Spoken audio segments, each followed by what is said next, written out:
Hello everyone, thank you for watching our video assignment about Littleton Village. My name is Wang and also part of group with Qianxi Liu. Littleton Village is Littleton's largest mixed-use development on 77 acres with the potential for 250,000 square feet of retail and office space and up to 900 housing units. And the Littleton City Council approved Littleton Village's final subdivision plan and master development on July 1st, 2015. Littleton Village is bounded by East Dry Creek Road on the south, East Gaddis Avenue on the north, and South Broadway on the west. Up to now, 45% of the project has been completed. More than 450 housing units has been completed. And for the apartment section, AMLI apartment was officially completed in October 2018. Once the groundwork and site excavation completed, it's important to ensure that all is level including the site. The shallow foundations are constructed with soil layer at shallow depths, which up to 1.5 meters is able to support the structural loads. Spread footing foundation is typical in residential building, commonly used due to their low cost and ease of construction. The spread footing is provided to support an individual column.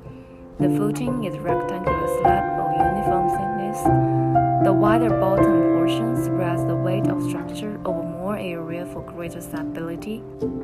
Each load-bearing wall requires a footing foundation of their own to disperse the loads placed on them to the ground underneath. We can see that footing is reinforced with vertical rebars. Column formwork consists of two side and end planks, which are joined by yokes and bolts.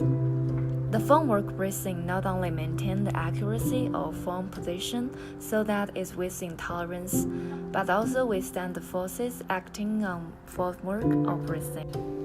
In cold weather, if the water in the fresh concrete is allowed to freeze, the concrete will be damaged to such an extent that it's unfit to use. And the steel formwork is a poor insulator, so exposed concrete surfaces is covered with insulating material for protection on site. We can see that the installation of formwork panels was completed. The reinforcement bars are laid on walls before the spreaders are placed and walls tied, and all the studs are braced. The workers are working on the formwork of structural wall. One worker uses the laser to establish the required elevation and install the nails on the inside of the panel.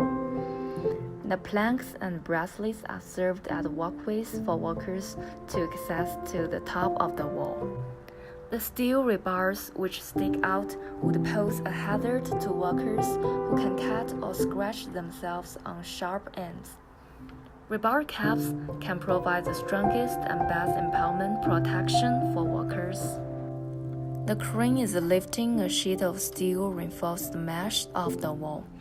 It should be noted that the load is never exceed the load rating and operators must be trained.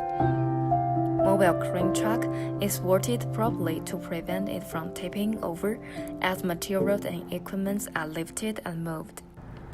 Once the concrete was completely dry, the forms were removed.